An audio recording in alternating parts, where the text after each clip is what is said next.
Welcome back to Inside City Hall. 1 year ago this week, the state Senate passed a bill to legalize same-sex marriage in New York. The landmark vote was a victory for Governor Cuomo and for gay rights advocates who had fought unsuccessfully for years to win passage of the legislation. So, how has the fight for marriage rights evolved, and what's next on the agenda for the gay community? Here to discuss that topic and much more are Melissa Sklarz, who is president of the Stonewall Democratic Club of New York City, Gregory Angelo, who's the chairman of the Log Cabin Republicans of New York State, Alan Roskoff is president of the Jim Owls Liberal Democratic Club, and Paul Schindler is editor-in-chief of the Gay City News, which focuses on this issue and more in a special edition this week. Welcome to all of you. Good to see you. Thanks very much. Good evening. Now, I know several of you went to the White House just recently. Tell us a little bit about that. And do you think, other than the general happiness, this is going to be a political plus for President Obama? I think absolutely, because the evolving just lasted just so long, and it was really tremendous. Had you told me in 1970, when we first introduced the gay rights bill, that we would be in the White House with a president who openly endorsed our rights to marry, I would have said, well, it wouldn't happen. In fact, in 1970, you told us that we were going to have the right to get married someday. It would have been inconceivable. Mm-hmm. But the hard-headed calculus, though, Paul, is that, you know, for the states that'll be thrilled about him, a state like, say, a lot of people in New York, well, he maybe didn't really need New York. He was going to win New York. But what about those swing states, Iowa, Ohio? First of all, I think that marriage equality is a good issue among independent voters. Suburban women are very strong on gay marriage. I also think that in a lot of swing states, Michigan, Minnesota, there are large gay communities there. Minneapolis probably has one of the largest gay communities per capita. Mm-hmm. So I think that in terms of following through on the message that this is a candidate of change, it's very effective. I think it energizes young people, women, people outside the LGBT community who are impressed with the president saying something courageous. We were joking, Gregory, before we went on the air that your invitation probably got lost as a Republican. But there's a serious question underneath that, right? Which is that you've got a party that has, in many respects, a lot of the leadership has come out against marriage equality.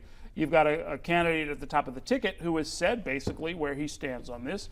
Where does that leave you? How do you think this plays out in November? Well, again, speaking as chairman of Log Cabin Republicans of New York State and the purview that I have as leader of the organization here, I see that there are Republicans around New York and around the country who are coming out in favor of marriage equality. Major news came out last week where you have Paul Singer, who founded a super PAC specifically to support Republicans who are supportive of marriage equality. So there's momentum there. There's certainly work to be done within the Republican Party if we're going to achieve equality for gays and lesbians, but I think we're moving in the right direction as a party. And Melissa, are there going to be, from, I guess, the Democratic side, efforts to sort of go after some of the senators who did not support same-sex marriage in New York? I'm thinking of people like Marty Golden, people like Andy Lanza. Here in New York City, there was only 3 senators that did not support. 2 are Republican, and one, of course, is Ruben Diaz Sr. And we're trying. You know, 2013 is a year away. We're really focusing on Stonewall Democrats in 2012. But there are already candidates out there that are ready to run against Golden. You know, the other 2 will be very difficult, but we will do our best. You know, the Stop and Frisk March last weekend is a way to consolidate and coordinate our progressive communities here in New York. And this is a good way for us, labor and civil rights and LGBT, to come together. We did it with Stop and Frisk, and we can do it in the future for our elected officials. How real is that coalition? I mean, it was with great fanfare that the NAACP came out for same-sex marriage and so forth. Is that really? It's very, very real. I mean, having the National Action Network, Al Sharpton, having the United Federation of Teachers, and the 1199 and the NAACP. We had a major press conference to energize the LGBT community at Stonewall, and having the leaders of labor with us and the people of color community. And there were large segments of the Asian community. I mean, all the communities were represented. It was tremendous. And it really brought to me a feeling of the 70s when this was the norm. And it was really tremendous to see it come back in 2012. I think there's an important point to be made about this. There's a lot of talk about how the African American community has less support for gay rights and for marriage equality. But if you look at the legislative record in Albany, in Washington, and in other state legislatures, the people of color legislators vote overwhelmingly in favor of gay rights. It's actually the white community that we have a problem with. The percentage of whites in the state Senate who voted for marriage was well below 50%. It was nearly 100% among people of color senators. And I think that we need to remember that. We need to remember where the political alliances are. And I think what was important about the Stop and Frisk march was that the gay community stood up and said, you've been with us, we're going to be with you for real. And I think that's very important. And it was a Black and Latino caucus that refused to pass the anti-bias bill because it didn't include the LGBT community. They said we'd rather have nothing than exclude LGBT. And that was a tremendous thing for the people of color community to do in the legislature. We got some primaries coming up on Tuesday. I wanted to ask you, Gregory, we just had a debate here in our studios among the 3 candidates for U.S. Senate. Have the Law Cabinet Republicans endorsed any one of them? We have not endorsed any of the 3 candidates for United States Senate that are running right now. Generally, as an organization, we don't endorse before a primary. We have been in communication with all 3 candidates, Maragos, Turner, and Wendy Long, and we'll see how things end up after Tuesday. I didn't get a chance to ask them the other night about same-sex marriage. Do they have different positions? I believe they're all pretty much the same. You have certain instances where Wendy Long has been a little more vocal in stating her position on this issue. I look at Bob Turner, and Bob Turner, like much of the rest of New York, isn't really focused on this issue. I mean, it's interesting, we're on a panel, we're talking about marriage equality, but in New York, marriage equality is done. Now, in the federal level, this is of course something that's different because you have DOMA that's on the books, but Bob Turner is not banging the drum on this issue, and I think that it's really taking the lead for other Republicans, showing them that this is not an issue that you're going to win on. It's really jobs in the economy that are going to win the day. How do you make that work? I mean, one of the questions we asked during that debate was, would you, on principle, not attend a same-sex marriage? Sure. And Wendy Long said, she would not do that. Yeah, and I took major exception to that. I didn't quite understand why she gave that response and what was behind that. Look, she's entitled to her opinion. I'm not going to begrudge her opinion. It was, just to put in context, of course, for those who weren't watching, it was during a yes or no segment, so she only had one word in which to give her answer. I'd be curious to find out more about the principle behind her giving that answer. It wasn't an encouraging word, though. No, I mean, as I said, I took issue with that. But again, I think all 3 of the candidates understand that this is not an issue that's going to win the day. And to be frank, New Yorkers really aren't focused on this issue. We have marriage equality in New York State.